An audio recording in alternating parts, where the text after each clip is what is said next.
Hello and welcome to my channel. I'm Allie, and today we are starting a brand new series here that I am calling Actually, I Made That. The entire premise of this series is to take expensive high-end home decor that you see at those stores and you know you can't afford it, but you know that you could probably DIY it for way less instead. And I want these projects to be, if somebody ever comes over to your home and they take a look at whatever it is, they say, "Where'd you get that?" And you can reply with, "Actually, I made that." Now, before we get into it, if you love affordable DIY home decor, furniture builds, and also renter-friendly makeovers and tips and hacks, then this is the channel for you. Be sure to hit that subscribe button so you don't miss out on new DIY content every single week. Now, let's get started. For the past couple weeks here on my channel, we have been building up to a big living room makeover. And for part of that, and for this installment episode of this series, I thought the perfect way to start would be with a coffee table build. This is going to be so simple because let me show you some of my inspiration photos. I have organized these in the app Milanote, which I've been trying out because I've seen some other DIYers like DIY Danny recommend them, and I wanted to give it a try, and it's been great for project planning. I've pulled in a couple different tables that look like my inspiration here, and I just want this to be very simple and straightforward, but I want to bring in that nice reclaimed wood looking texture as well as just a very basic shape. And I wanted this to be just something very basic that you could assemble on your own with minimal to even maybe no power tools absolutely necessary to do this. And I think that this is going to be very simple. Now, these tables, when you're looking at these high-end stores, I'm seeing them range anywhere from about $350 all the way up to over $1,000 and even more than that. And with this series, I do want to make sure that what we are DIYing is way more affordable than if you were to buy it at the store. So let's go shopping, see how we can save some money here and create this awesome coffee table build.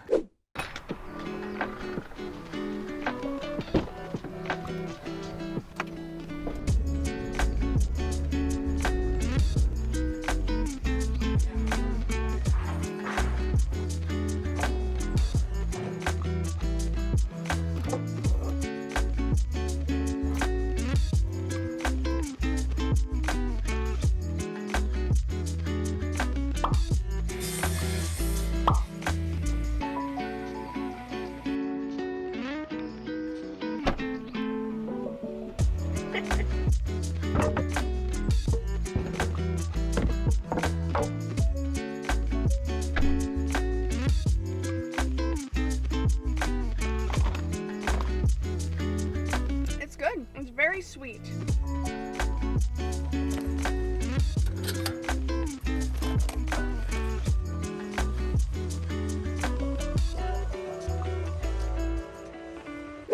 I am back from the store and I have my wood cuts here. What is so great about this project is you don't need to have any sort of power saw because at the hardware store, they'll cut your wood down to size for you. So what I have right here is 4 cuts of a 2x10, and I had them cut to 22 inches for the height to appropriately match with my couch. You can obviously customize all of these measurements. And then for the tabletop, I have 2 pieces over here of a 2x12, and I have those cut to 40 inches, which I only have a love seat, so this will be an appropriate size in my living room. But what is so great about DIYing and building your own furniture is that you have the opportunity to customize it to whatever fits your needs. The very first step that we're going to do is take 2 of our leg pieces and 2 of our top pieces as well. Use some wood glue, sandwich them together, and then instead of needing some very large clamps, we're just going to hold it all together with some painter's tape.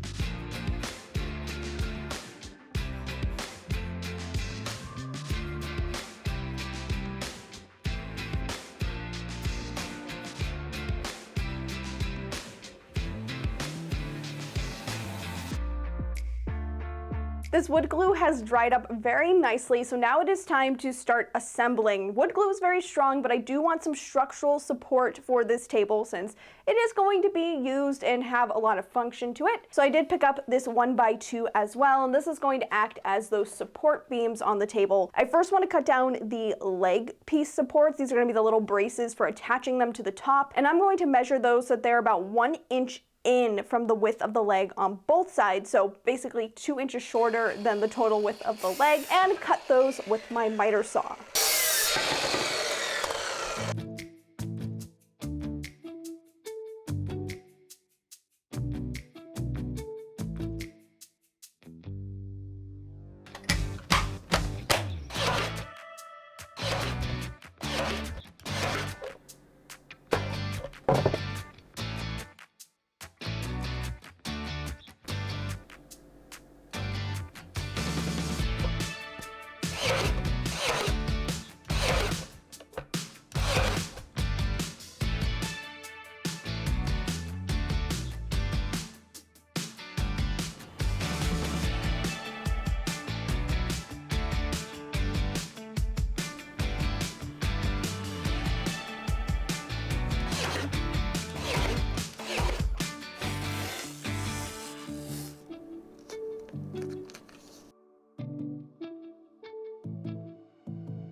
Well, I messed up, and I was hoping to tackle this project in a single day. However, once I got the legs on and I took a step back, I realized my mistake, and this is starting to feel like deja vu. I don't think I'm happy with how this stain turned out. But you know what? You guys are learning from me as I'm learning how to do this, and I'm gonna show you how to correct that mistake so you don't make it when or if you decide to attempt this project. So the issue that I'm facing is I had the legs cut way too tall for the space. I know what I did wrong. Accidentally at the store, kind of in the rush of things, they were really kind of moving us through there with the wood cutting, was I used the measurement of the tabletop for the height of my legs versus the actual height that I needed of my coffee table that I'm replicating. So this was way too tall. So we're gonna have to cut this down. I'm gonna measure where I want this to go. I'm gonna cut my legs at 17 inches. That'll make it 18.5 inches tall, which is about the size of my current coffee table. And we're gonna have to cut these legs down using a jigsaw because I don't have a circular saw, so I'm just gonna use what I already have. And you could obviously avoid this if you just go into the store with your proper measurements and have them all ready to go when it's time for them to cut down your wood pieces. Give the clamps an extra squeeze for good luck.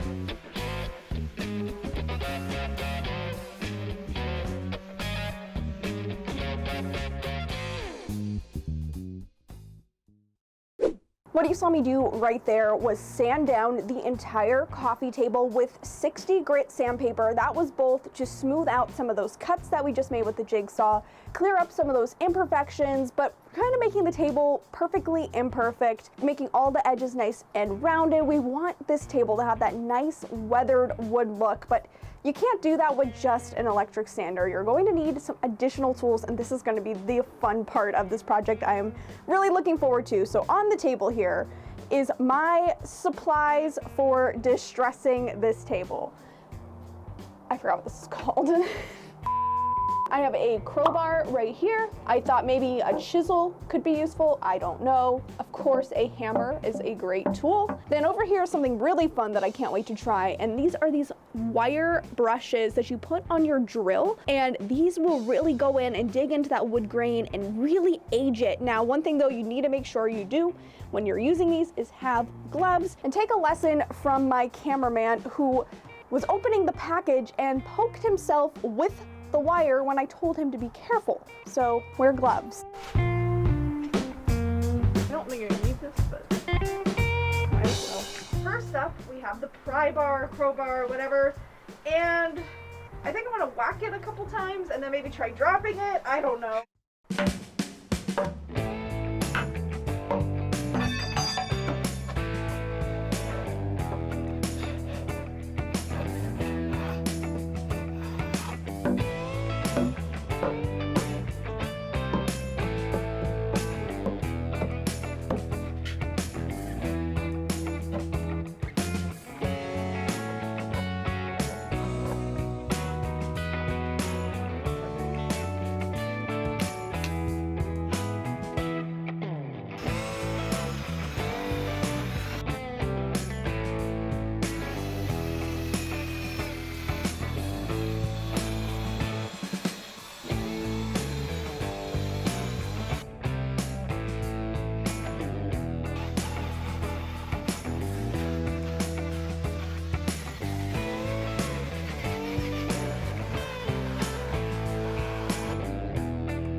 We are to the final stretch of this project. That sanding, distressing was a lot of work, but the payoff was awesome. It looks so good right now with all of the deeper wood grain, the fun little dents and marks really bring some character into it, and I'm very happy with how it turned out. Now we're gonna be able to enhance that and all that work that I just did with some stain. So I'm gonna be using Minwax color in driftwood. Now I could only get the 8-ounce can at the hardware store in this color, so I ended up picking up 2. Hopefully that is enough. Put a nice good coat on this tabletop.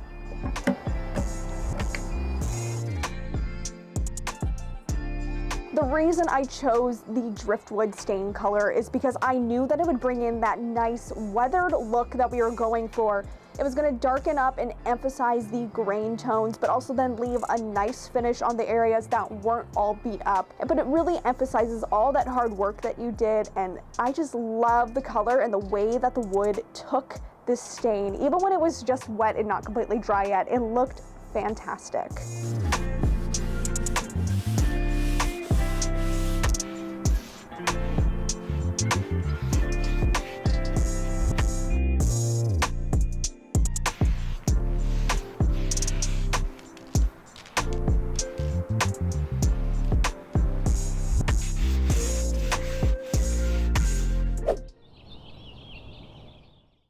It has been a couple of days. The stain on this table definitely is dry by now, but the holdup and the reason why I haven't made any progress just yet is as the stain dried, I was not satisfied with the color that the stain that I put on, that driftwood color, created. I do think it is very cool, but because I used a cheaper type of wood to build this project, it pulled in more of the yellowy tones in the wood that I don't like. So if you remember how we had to cut the legs off to make them shorter, that actually came in handy. I did a couple test samples here. I did 4 or 5 different samples using different stains. The first was just what it would look like with 2 coats of the stain that is already on the table. Then I also tried the golden oak, which is the color we used for that Ivar cabinet. And then I also tried whitewashing over top of that. Did not like either of these, so I knew I had to rule those out. So then cue in my 2 favorites. I was deciding between now the color that we have on now, the driftwood, with a whitewash over top. This creates a really nice beachy kind of coastal look. And then another one that I loved is the early American. And if you've been here, you know this is my favorite stain tone. And since I'm trying to combine the rustic look and a little bit of that mid-century modern look, I decided that the early American is definitely the best fit for my project. But I do like this whitewash look if you're going to something maybe a little bit more authentic to the tables we're recreating.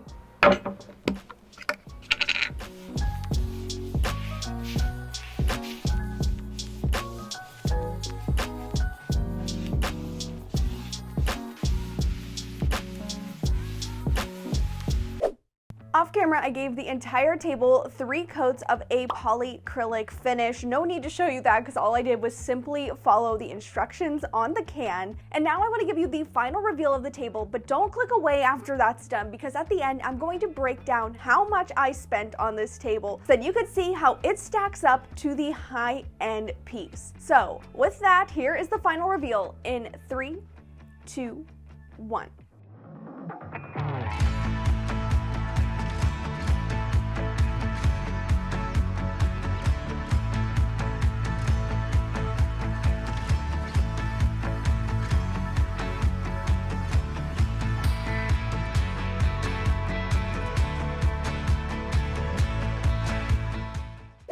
It is total time. This is the part where I break down the total cost of the project in the video. On the screen right here, I have an itemized list of everything that you would need to purchase for this project, including the cost of the item. But if you had to buy all of the supplies for this project minus the power tools, the total cost would come to $95.14. Now let's compare these to the high-end tables. These ranged anywhere from $1,000 down to about $300. So this is at least a $200 savings by DIYing this table. And I think it stacks up even better because you also have the option to customize to the exact size and color of table that you want for your space. So all in all, I think that this table gets a successful gold star as an actually, I made that project. And I am so happy with how this table turned out. The texture is great, the color is perfect, and it's going to look so fantastic styled in my living room. And that makeover is going to be the very next video coming out on my channel, so you are not going to want to miss it. So make sure that you hit the subscribe button and turn on that notification bell so you don't miss when that video goes live. Now that's everything I have for you in this video. Thanks so much for watching, and I'll see you next time. Bye!